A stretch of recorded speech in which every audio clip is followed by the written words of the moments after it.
Bonjour à tous, j'espère que vous allez bien. Aujourd'hui on se retrouve pour une nouvelle vidéo spéciale full face dédiée à une marque et comme je vous avais dit, on fait par ordre alphabétique. Donc je crois que la dernière vidéo qu'on avait fait c'était sur Benefit.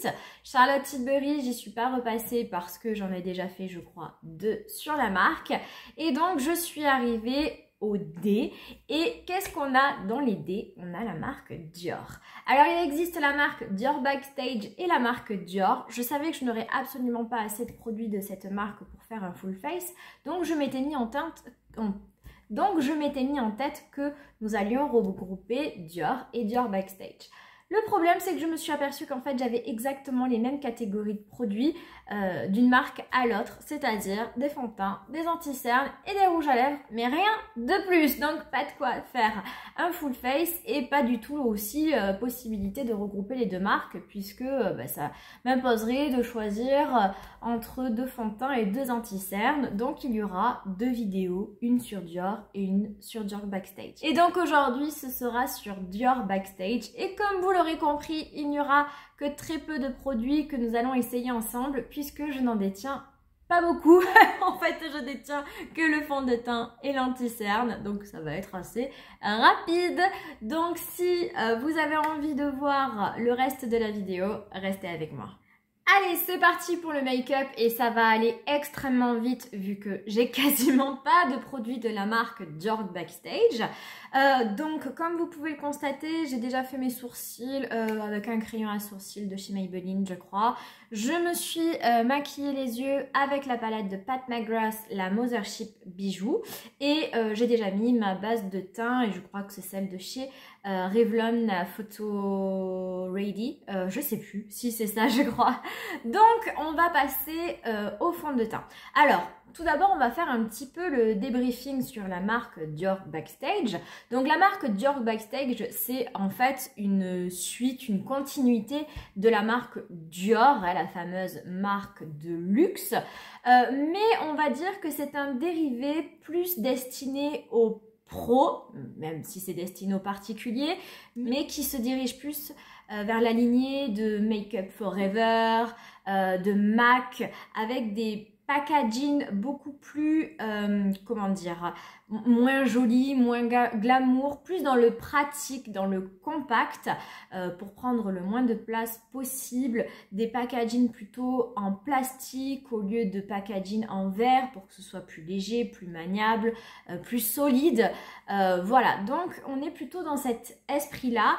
Dior Backstage, c'est un peu aussi la marque de make-up qu'on va utiliser lors des défilés.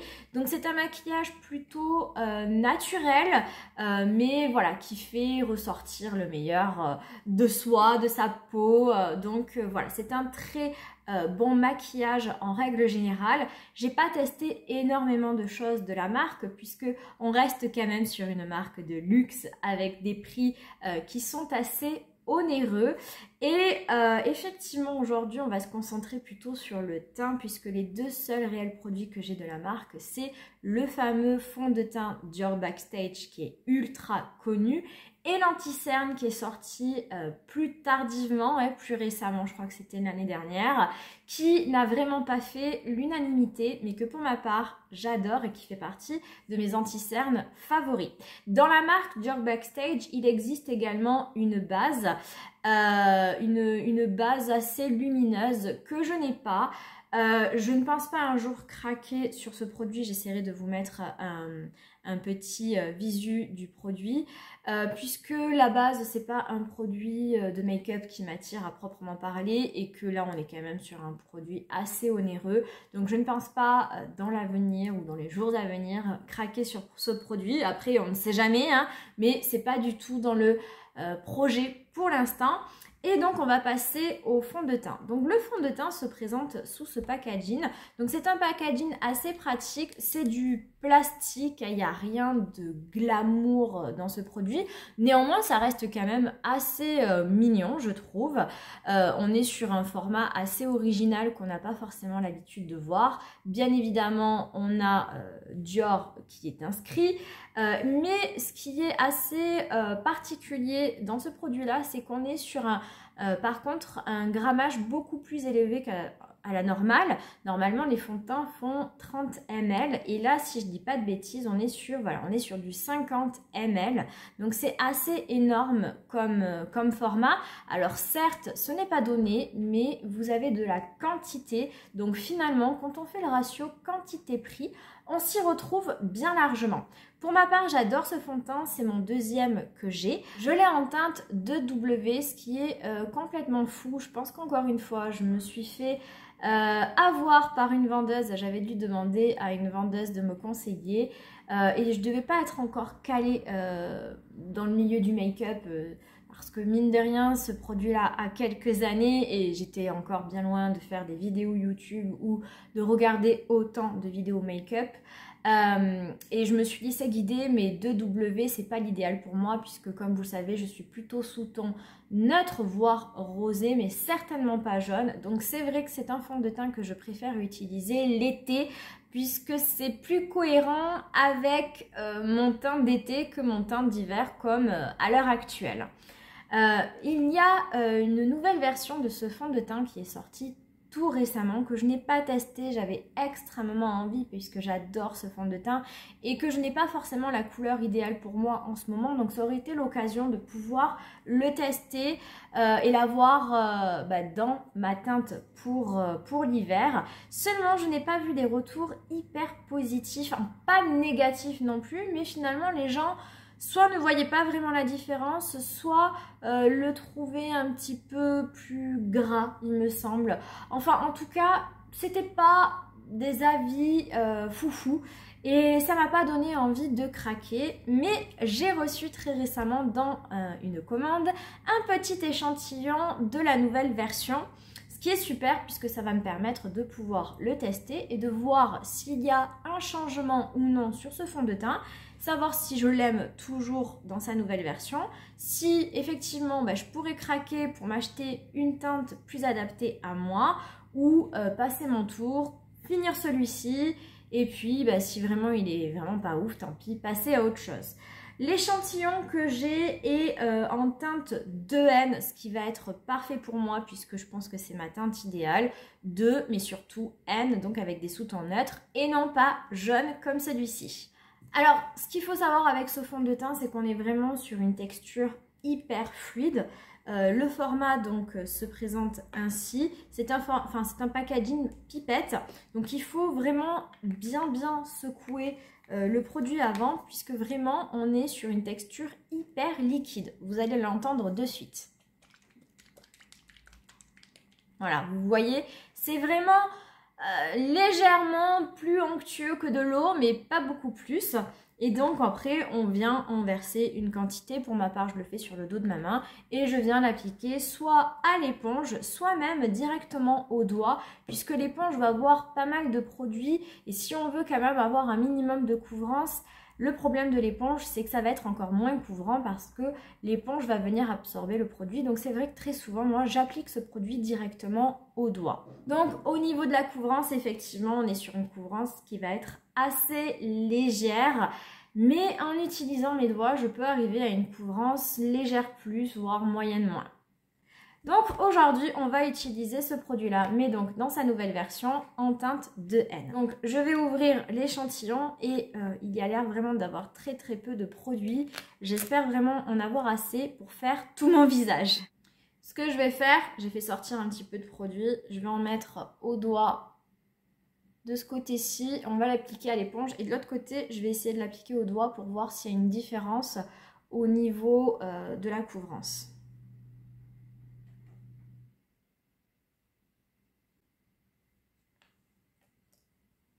Voilà, on va essayer avec ça pour l'instant. Je prends mon éponge et je vais venir étaler tout ça. Bon, déjà, c'est vrai qu'au niveau de la teinte, ça va mieux. Alors, la teinte 2, c'est vraiment assez limite pour moi. Je pense que c'est parfait l'été. L'hiver, c'est même un chouïa trop foncé. Mais par contre, au niveau du sous-ton, c'est clair que neutre... c'est bien mieux pour moi. Donc déjà, vous voyez que quand même, pour du neutre, je trouve ça limite un peu trop jaune. Alors imaginez le 2W, ce que c'est sur moi. Alors après, je vous rassure, l'été, je le porte quand même beaucoup et ça passe. Mais c'est vrai que l'hiver, je le porte beaucoup moins. Alors à l'éponge, je trouve qu'on arrive quand même à une couvrance plutôt pas mal. Mais c'est vrai que de ce côté-ci, quand je vais l'appliquer au doigt, ça sera encore mieux. Mais, voyez, entre ce côté-ci et ce côté-là, c'est quand même bien mieux ici.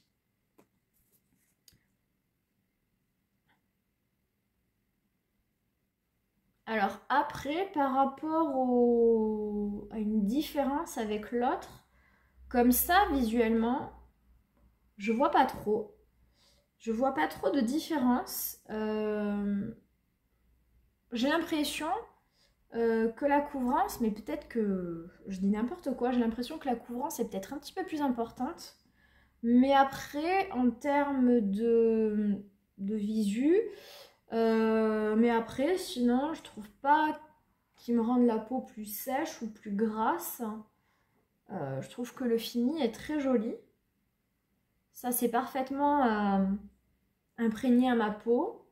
J'ai pas du tout d'effet de sécheresse ou quoi que ce soit. Non, je trouve ça vraiment pas mal.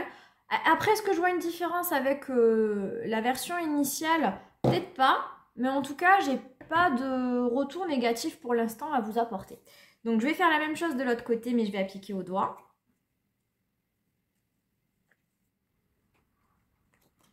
Donc voilà, et je vais venir étaler.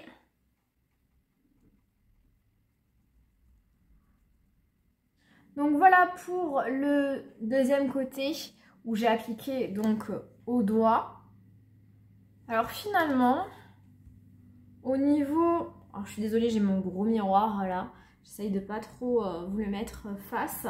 Mais je sais pas si vraiment il y a une réelle différence. J'ai envie de vous dire que non. J'avais vraiment l'impression que de là, avec cette ancienne version, la couvrance était mieux au doigt qu'à l'éponge. Mais là, j'ai l'impression que la texture, alors je sais pas si c'est mon échantillon ou si c'est vraiment la nouvelle version, elle est quand même un peu moins fluide que la précédente version. Et donc, du coup, l'éponge a quand même beaucoup moins bu le fond de teint que ce qui me semblait être le cas d'ordinaire. Je trouve vraiment la couvrance plutôt pas mal. J'avais vraiment le teint très pâle, hein. Ça y est, je suis vraiment, j'ai perdu toute couleur d'un semblant de bronzage de cet été. Et j'avais quand même pas mal de petites rougeurs et traces d'anciennes imperfections. Et je trouve que là, c'est quand même vachement venu déjà unifier mon teint. Du coup, un petit peu le foncé, puisque le fond de teint est un petit peu un chouïa peut-être foncé pour moi pour la période actuelle. Et vraiment bien venu camoufler toutes mes petites traces. Alors après, j'avais pas des énormes imperfections non plus, mais c'est venu quand même tout bien camoufler. Donc je trouve que finalement, la couvrance est plutôt pas mal, je dirais plutôt moyenne moins. Mais on n'est peut-être pas finalement sur du léger. Hein. Je vais venir mettre une légère seconde couche avec le peu de produit qui me reste. Par contre, voilà, ces petits échantillons, vous vous maquillez une seule fois avec. Hein. Il y a vraiment quand même très peu de produits. Hein. Donc heureusement que j'ai pas loupé ma vidéo parce que j'aurais pas pu refaire une deuxième application. Ça, c'est certain. Donc je vais juste venir appliquer un tout petit peu plus de fond de teint à certains endroits, surtout là où je peux avoir certaines traces d'imperfection pour faire une seconde couche. Et voilà pour une légère deuxième couche. Écoutez, j'aime toujours autant ce fond de teint. Je suis rassurée puisque voilà, je trouve vraiment que la deuxième version est tout aussi bonne que la première. Et à vrai dire, je vois pas trop la différence. Sauf peut-être, mais je sais pas si ça provient du fait que ce soit un échantillon et qu'il y avait finalement très peu de produits à l'intérieur. J'avais l'impression que la texture était un petit peu moins liquide. Mais sinon, à part ça, je vois vraiment pas de différence. Voilà, je trouve que c'est un super fond de teint qui vraiment est très naturel. C'est parfait pour un effet make-up, no make-up. C'est pour ça que moi je l'aime beaucoup l'été, puisque vraiment je veux porter des textures légères qui ne se voient pas. Et il se sent vraiment peu sur la peau, puisque vraiment on est sur une texture hyper liquide, hyper légère. Donc on n'a pas l'impression de porter un fond de teint. Pour autant, ça a quand même vachement unifié mon teint et couvert ce que j'avais pas envie qu'on voit. Donc vraiment je suis encore une fois ravie de ce fond de teint, ce qui me confirme que je vais pouvoir, je ne sais pas quand, mais recraquer et pouvoir me racheter pour la 3e fois ce fond de teint là, mais cette fois-ci en 2N, voire 1N. Je suis en train de me dire que 2 c'est quand même peut-être un petit peu trop foncé, donc je vais voir ça, mais en tout cas je peux y aller. La nouvelle version est tout aussi bien et je peux me permettre de craquer de nouveau. Allez, on va passer à l'anti-cerne. Donc l'anti-cerne se présente ainsi. Il est sorti, je pense, il y a 1 an et demi, peut-être 2 ans. Le temps passe tellement vite. Quand il a été annoncé, j'étais complètement impatiente parce que j'adore le fond de teint donc Dior Backstage et que j'étais hyper contente qu'ils sortent l'anti-cerne, surtout que le packaging est extrêmement choupinou. Ça reprend vraiment les codes du fond de teint puisqu'on est aussi sur une forme arrondie avec le même embout argenté. Seulement en plus, on a un applicateur assez original puisqu'on est sur un pinceau. Alors ça apporte pas plus de bénéfices que ça, on aurait pu croire, mais non. Cette fois-ci, j'ai pris la teinte 1N qui est parfaite. Donc je pense que même le fond de teint, il faudrait peut-être que j'arrête avec le 2N. Je suis un teint clair, donc autant l'assumer et je prendrai peut-être aussi 1N. Donc cet anti-cerne était sorti, il était déjà sorti dans un premier temps sur le site de Dior et uniquement sur le site de Dior. Et je l'avais acheté sur le site de Dior parce que je n'avais pas du tout eu la patience qu'il arrive sur les autres sites revendeurs tels que Sephora. Et quand j'ai reçu ce produit et que je l'ai appliqué pour la première fois, j'ai directement approuvé, j'ai adoré cet anti-cerne qui fait vraiment partie de mes top 5 de mes anti-cernes favoris. Et quand j'ai regardé par la suite toutes les vidéos qui sont sorties sur cet anti-cerne, tous les avis étaient presque unanimes, mais dans le sens totalement opposé au mien, c'est-à-dire que énormément de personnes ont détesté cet anti-cerne et j'ai absolument pas compris le pourquoi, puisque pour moi ça a été une totale réussite. Donc on va l'appliquer ensemble. Moi j'adore ce produit, je trouve que la texture est très crémeuse, vient parfaitement s'imprégner à ma peau, ne marque pas les ridules. Alors c'est vrai que peut-être ça peut faire un peu d'épaisseur si on en met de trop et qu'il va falloir très souvent venir estomper sa cerne, hein, son produit pour éviter que ça rentre dans les ridules. Mais une fois qu'il est fixé, il bouge absolument pas et il n'a absolument pas d'effet asséchant sur le contour d'œil et moi c'est ce que j'aime avec cet anti-cerne. En plus je trouve quand même que la couvrance est plutôt pas mal, regardez le avant-après et encore ça c'est qu'avec une seule couche. Il faut savoir que j'ai absolument rien appliqué sous mon contour d'œil à part mes produits soins, mais il y a déjà un bon petit moment, mais je veux dire j'ai pas mis par exemple le produit de Glow Recipe ou le produit de REM qui vient de lisser ou hydrater le contour d'œil et qui servent un petit peu de base à anti-cerne. Là, absolument rien de tout ça. Et je vous laisse observer par vous-même. Pas du tout de ridules marquées. Alors, il n'a pas l'effet lumineux que peut avoir celui de chez Glowish ou le Radiant de chez Tarte, enfin Shape Tape Radiant ou le dernier de chez Lancôme. Non. Il va être hydratant mais absolument pas lumineux. Donc il est quand même, je dirais, plutôt effet mat ou semi-mat on va dire, mais tout en étant vraiment hydratant, pas d'aspect sec et ne vient absolument pas, pour ma part, marquer mes ridules. Je vais faire la même chose sur le second œil.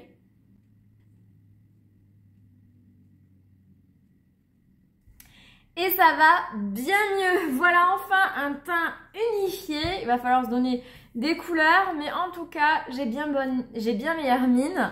Donc voilà pour ces deux produits. Regardez-moi cet anti-cerne. Moi, je suis totalement tellement fan et j'ai vraiment absolument pas compris les avis négatifs. Mais bon, chaque peau est différente, chacun a son avis. Et on ne peut pas plaire à tout le monde et en tout cas ce produit n'a pas plu à tout le monde, ça c'est sûr. En tout cas moi je l'adore, le jour où je n'en ai plus je le rachète, c'est certain. Et donc mes tests de produits Dior Backstage s'arrêtent là puisque je n'ai pas d'autres produits de la marque. Ça sera la vidéo la plus courte de l'histoire. Non, je rigole, mais c'est vrai que voilà, j'ai pas à acheter d'autres produits. Il existe plein d'autres choses, d'autres produits qui font énormément le buzz. Ce sont les blushs de chez Dior Backstage. À la base il y avait deux teintes, une teinte assez rose poupée et une teinte un petit peu plus corail qui apparemment en plus pouvait changer en fonction du pH de la peau. Je n'ai jamais essayé. Cet été il y a eu d'autres teintes qui sont sorties et je n'ai toujours pas craqué puisque mine de rien ce sont quand même des blushs qui coûtent entre 40 et 50 € si je dis pas de bêtises. Et je sais pas, j'ai pas été plus attirée par ça, donc je n'ai pas craqué. Après il existe plein de choses, des palettes teintes, des palettes de fard à paupières, mais ça me donne pas du tout envie. J'ai déjà eu un quad de fard de Dior et ça a été une catastrophe. Voilà, il y a d'autres produits, mais je n'ai pas du tout craqué sur les autres produits. Au départ, quand je voulais faire cette vidéo crash test marque Dior, je me suis dit quand même, j'ai pas mal de produits. Je vais faire un mélange Dior Backstage et Dior tout court. Mais en fait, il s'avère que j'ai exactement les mêmes produits d'une marque à l'autre. C'est-à-dire que, pareil, chez Dior tout court, j'ai fond de teint anti-cerne.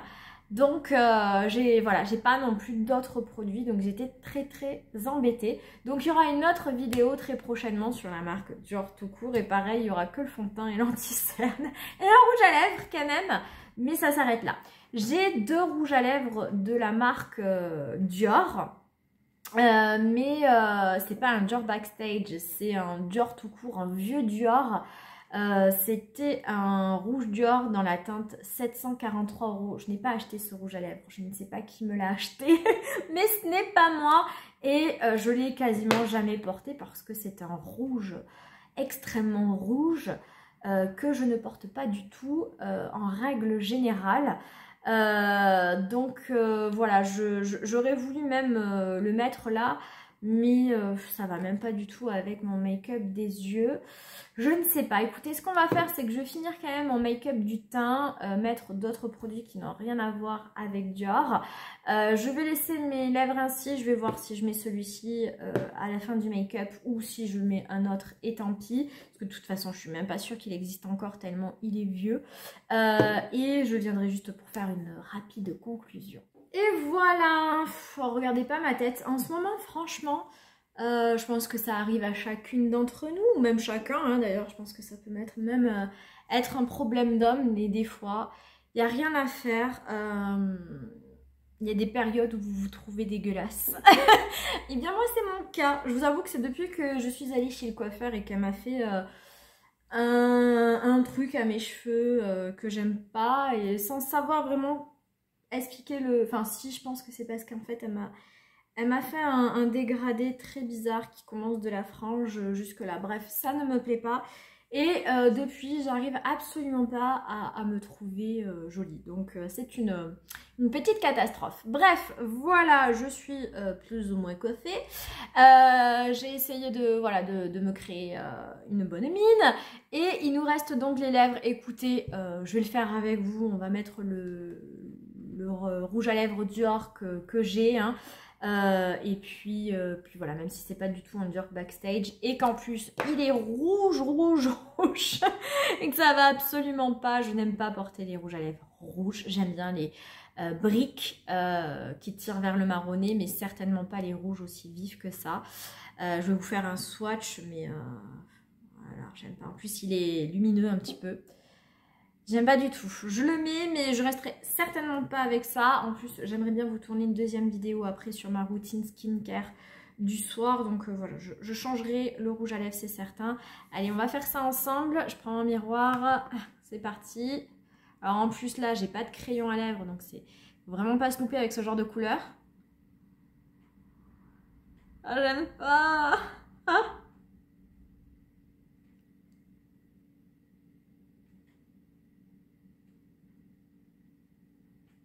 Alors là, j'ai vraiment pas de crayon à lèvres pour fixer.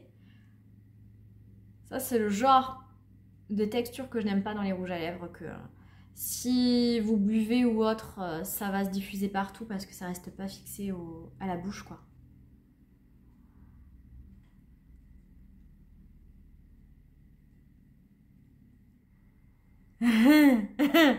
Hein, c'est charmant, hein? Il y en a un petit peu sur les dents.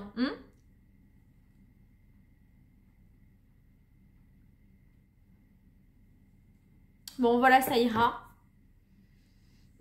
Alors, il y a une odeur. Du coup, il reste un goût en fait dans la bouche. De rose un peu. De vieille dame un petit peu par contre, ouais. J'aime pas tellement, mais bon, c'est vrai que souvent dans les marques de luxe, il y a toujours des odeurs avec des goûts comme ça, un petit peu de parfum, de vieille dame, souvent.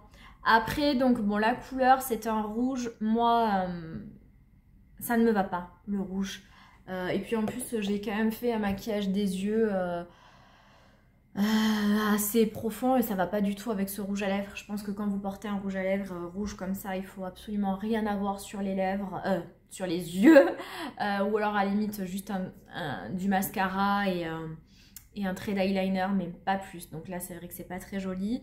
C'est une texture crémeuse qui se fixe pas à la lèvre. Vous voyez là, sans faire exprès, j'ai frotté le rouge à lèvres et j'ai plein de transferts. Donc c'est vrai que c'est pas ce que je préfère en termes de rouge à lèvres.